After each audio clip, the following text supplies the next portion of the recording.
좋아하는 의자에 조용히 앉아 따뜻한 차를 한 모금 마신 순간 문득 이런 생각이 스쳐 지나간 적 있으실 겁니다. 언제부터 내 아이와의 관계가 이렇게까지 멀어졌을까? 한때는 작은 손을 꼭 잡고 걷고 발열이 나면 밤새 곁을 지키고 학교 등록금과 첫 직장까지 묵묵히 뒷바라지하던 부모였습니다. 나의 시간, 에너지, 젊음을 온전히 내어주며 키워낸 아이들. 그 아이들이 이제는 전화 한 통도 부담스러운 존재로 변하고 때로는 마치 남처럼 대하는 현실 앞에서 마음 한구석이 저릿하게 아파오는 건 너무도 자연스러운 일입니다. 저 역시 기업을 세우고 확장해가는 동안 누구보다 가족을 먼저 생각했습니다. 삼성 상해를 대구에서 막 일으키던 시절에도 전자산업의 도전에 모두가 말렸던 시기에도 제 마음의 중심에는 늘 가족은 버팀목이어야 한다는 믿음이 있었습니다. 그래서 오늘 이 이야기를 꺼내는 것이 결코 가벼운 감정의 문제가 아니라는 것을 잘 압니다. 이 영상은 원망을 위한 것이 아닙니다. 당신의 존엄을 지키기 위한 이야기입니다. 어떤 말은 단순한 불평이 아니라 부모의 마음을 깊게 베어버리는 칼이 될 수 있습니다. 그리고 그 말이 들린 순간 우리는 왜 멈춰서야 하는지를 오늘 정확히 풀어드리겠습니다. 지금부터 말씀드릴 내용은 많은 분들이 결코 말하지 않지만 모두가 마음속 깊이 느끼는 진실입니다. 영상을 끝까지 보신다면 당신의 남은 삶을 지키는 가장 중요한 기준이 무엇인지 분명해질 것입니다. 시작해도 될까요? 그 전에 이 영상이 도움이 된다면 구독과 좋아요는 큰 힘이 됩니다. 난 태어나고 싶다고 한 적 없어. 오늘 우리가 가장 먼저 다뤄야 할 말입니다. 조용한 새벽 따뜻한 차를 마시며 지난 세월을 떠올리다 보면 이 한 문장이 왜 부모의 마음을 깊게 무너뜨리는지 자연스레 떠오릅니다. 저는 대구 삼성 상해를 막 세웠던 시절을 기억합니다.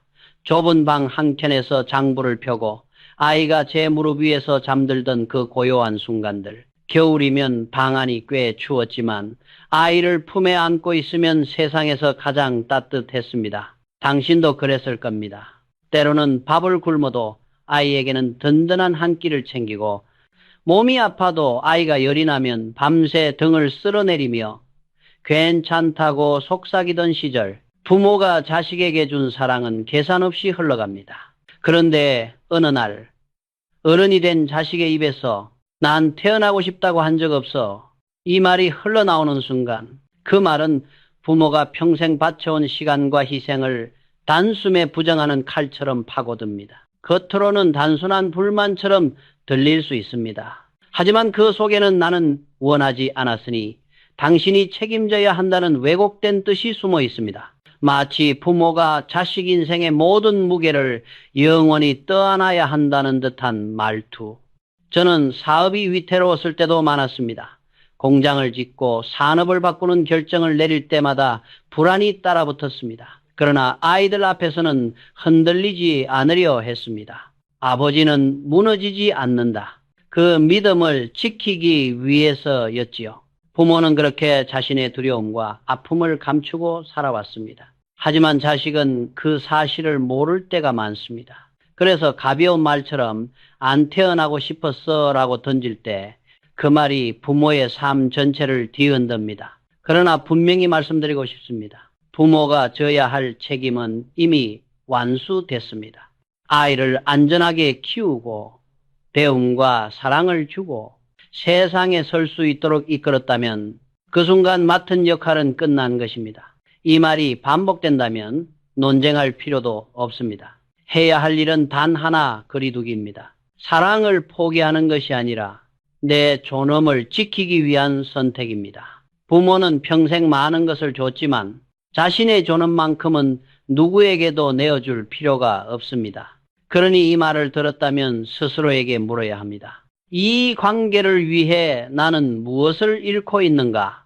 바로 그 질문이 당신의 남은 삶을 평온하게 되찾는 첫 걸음입니다. 연락해주는 것만도 감사한 줄 알아. 오늘 우리가 짚어야 할 두 번째 말입니다. 이 말은 겉으로는 가벼운 농담처럼 들릴 수 있지만 부모의 마음을 가장 깊고 조용하게 상하게 하는 말이기도 합니다. 저는 삼성상해를 일으키고 수원의 공장을 세우며 전국을 오가던 시절에도 가족과의 시간만큼은 소중히 여겼습니다. 잠깐 얼굴을 마주하는 그 몇 분이 어떤 날엔 하루 전체를 버티게 할 힘이 되었지요. 그런데 부모에게는 소중한 이 시간이 어른이 된 자식에게는 시혜처럼 베푸는 시간이 되어버릴 때 그 괴리감은 말로 표현하기 어려울 정도입니다. 내가 이렇게 바쁜데도 시간을 내줬다. 말을 걸어주는 것만 해도 고맙게 생각해라. 이 말 속에는 분명한 메시지가 담겨 있습니다. 당신은 내 삶에서 우선순위가 아니다. 그리고 더 나쁘게는 나는 위에 있고 당신은 아래에 있다. 부모는 자식에게 생명을 주었습니다. 어릴 적에는 밥 한 숟가락이라도 더 먹이려고 자신은 굶은 날도 있었을 것입니다. 피곤해도 등을 두드리고 아파도 웃으며 받아주던 그 시절. 그런데 이제는 겨우 한마디 건네는 것조차 베푸는 일이 되어버린 현실 앞에서 부모는 자신이 한때 얼마나 소중한 존재였는지조차 잊혀진 듯한 허전함을 느끼게 됩니다. 이런 관계가 반복되면은 부모는 자식의 비위를 맞추기 위해 늘 조심하게 되고 혹시 실수할까봐 미리 움츠러들며 자식의 눈치를 살피는 날들이 이어집니다. 그러다 보면 어느새 부모의 마음속에는 기쁨 대신 수치심, 위로 대신 불안, 사랑 대신 침묵이 자리하게 됩니다. 그러나 이 말은 결코 농담이 아닙니다. 이 말은 부모와 자식 사이에서 절대로 용인해서는 안 되는 정서적 서열 만들기입니다. 사랑은 위아래가 있는 관계가 아닙니다. 부모는 자식의 시혜를 구걸해야 하는 존재가 아닙니다. 저는 사업을 하면서 많은 사람을 만났습니다. 그 과정에서 절대 잊지 않았던 원칙이 있습니다. 사람을 대할 때에는 높낮이가 없어야 한다. 이 원칙은 가정에서도 그대로 적용됩니다. 부모와 자식 사이에 높고 낮음이 생기는 순간 그것은 이미 사랑의 관계가 아닙니다. 힘의 관계일 뿐입니다. 그러니 이 말을 들었다면 부모는 반드시 자신에게 물어야 합니다. 이 관계는 지금 나에게 무엇을 남기고 있는가? 만약 얻는 것이 슬픔과 상처뿐이라면 그 관계는 이미 균형을 잃은 것입니다. 스스로를 탓할 필요는 없습니다. 당신은 잘못된 것이 없습니다. 잘못된 것은 사랑을 시혜로 바꿔버린 그 말 자체입니다. 그리고 이런 말이 계속 이어진다면 당신은 한 걸음 물러날 권리가 있습니다. 사랑을 지키기 위해서가 아니라 당신의 존엄을 지키기 위해서 내 경계를 존중해. 그러니까 당분간 연락하지 마. 오늘 우리가 다룰 세 번째 말입니다.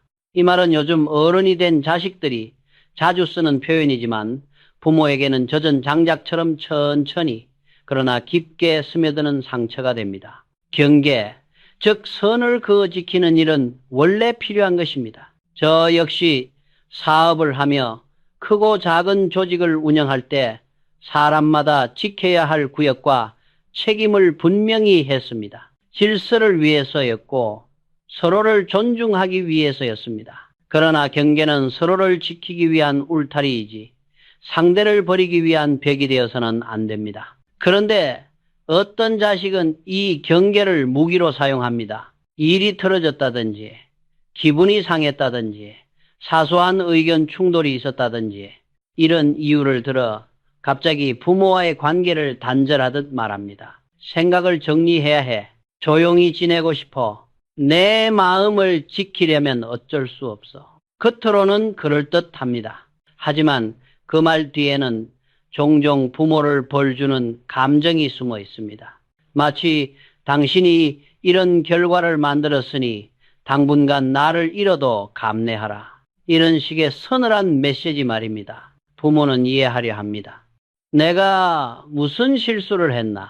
혹시 상처를 줬나? 나는 어떻게 해야 관계가 좋아질까? 그러나 이런 자문은 더 깊은 혼란으로 이어질 뿐입니다. 저도 평생을 기업과 사람 사이에서 살아오며 하나를 배웠습니다. 사람이 정말 사랑하는 이는 침묵이라는 이름의 벌을 내리지 않는다. 침묵은 때로 말보다 잔인합니다. 전화를 기다리며 문득문득 귀를 기울이며 어느 날은 괜히 창밖만 바라보며 혹시 하고 기대하게 만드는 그 시간. 그 하루하루는 부모의 마음을 천천히 잠식해 갑니다. 자식이 말하는 경계가 대화를 중단하고 관계를 끊고 부모를 죄인처럼 만드는 도구가 된다면 그것은 더 이상 경계가 아닙니다. 그것은 정서적 고립, 그리고 방식이 다른 버림입니다. 부모는 스스로에게 물어야 합니다. 이 침묵은 나를 위한 것인가? 아니면은 나에게 가해지는 벌인가? 만약 후자라면 당신은 물러설 권리가 있습니다. 그들은 경계를 지키고 싶다고 말하지만 부모 역시 자신의 평온을 지킬 경계를 가질 권리가 있기 때문입니다. 사랑은 거리를 허용하지만 버림을 허용하지는 않습니다.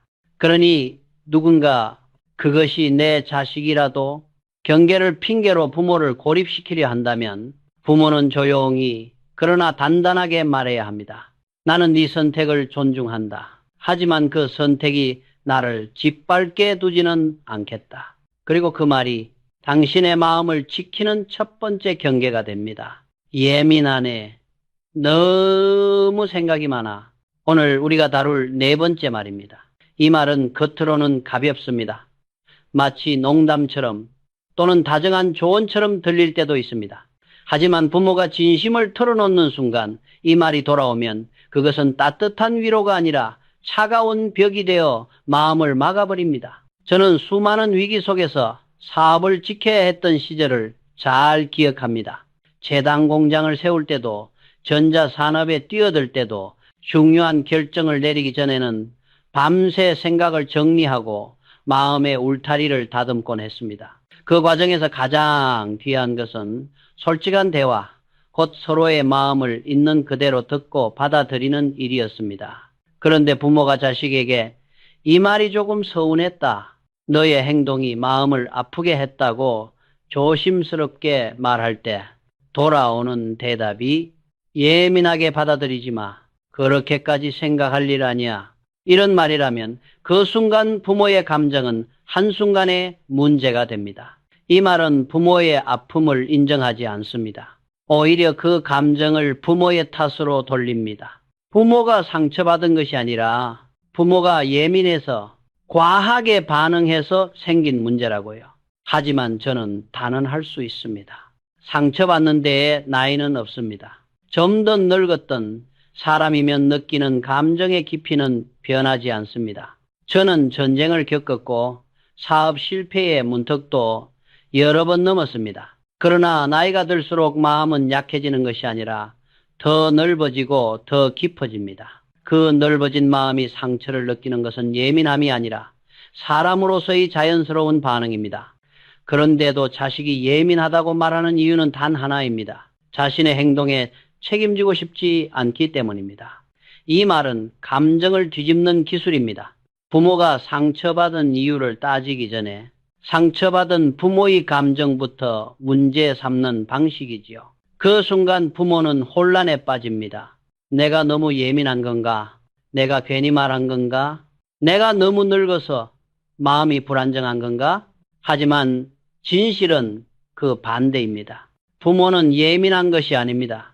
부모는 인간인 것입니다. 부모를 존중하는 자식은 부모의 말에 귀 기울이고 부모의 마음을 가볍게 넘기지 않습니다. 감정을 조롱하지도 문제 삼지도 않습니다. 그러니 누군가 그것이 자식이라 해도 부모의 감정을 예민함으로 덮어버린다면 그 말은 경고입니다. 그 관계는 일방적이고 책임은 부모에게만 떠넘겨지고 있으며 자식은 아직 대화할 준비가 되어 있지 않다는 신호입니다. 이럴 때 부모가 해야 할 일은 단순합니다. 자신의 감정을 의심하지 마십시오. 당신의 상처는 진짜입니다. 당신의 마음은 가볍지 않습니다. 그러기에 그 어떤 말로도 지워져서는 안 됩니다. 부모님은 이미 인생 다 살았잖아. 이제는 제 인생을 살게 해요. 오늘 우리가 마지막으로 마주해야 할 그리고 가장 가슴을 베는 말입니다. 표면적으로는 논리적이고 차분한 말처럼 들리지만 그 속엔 차가운 단절과 냉정한 거리감이 숨어 있습니다. 저는 평생을 사업 속에서 살았습니다. 삼성상해를 열고 재분제당을 세우고 훗날 전자사업에까지 몸을 던지며 수많은 위기와 선택의 순간을 지나왔습니다. 그 과정에서 한 가지 확실하게 배운 것이 있습니다.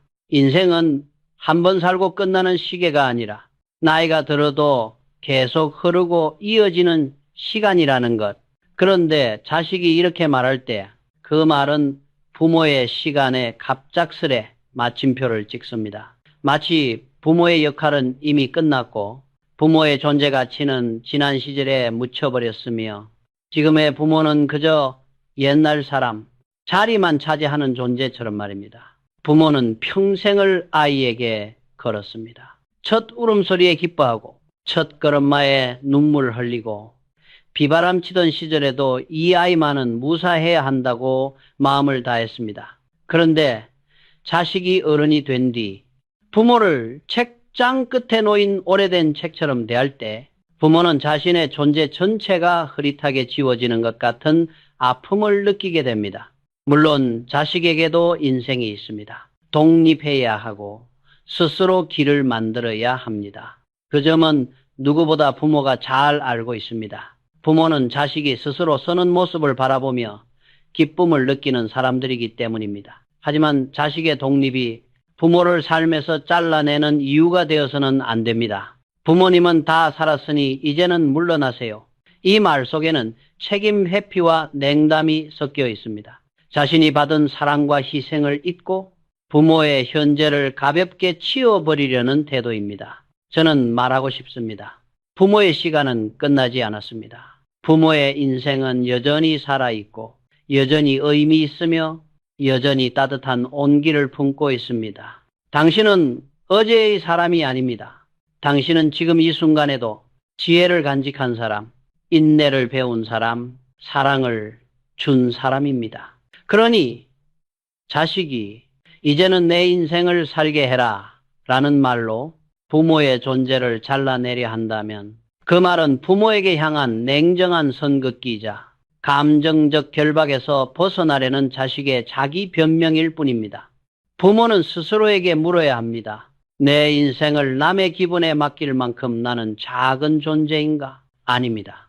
당신은 누군가가 필요할 때만 떠올리는 그림자 같은 존재가 아닙니다. 당신은 여전히 삶을 가진 사람이며 오늘도 사랑할 수 있고 오늘도 배우고 오늘도 성장할 수 있는 사람입니다.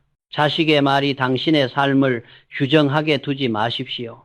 부모의 생은 부모의 것입니다. 그리고 남은 시간은 누구의 허락도 없이 당신 자신의 평온을 위해 살아도 되는 시간입니다. 길게 살아보면 알게 됩니다. 우리가 사랑을 쏟아부은 사람들이 항상 그 사랑을 되돌려주는 것은 아니라는 사실을, 그리고 부모의 헌신이 반드시 감사로 돌아오는 것도 아니라는 사실을요.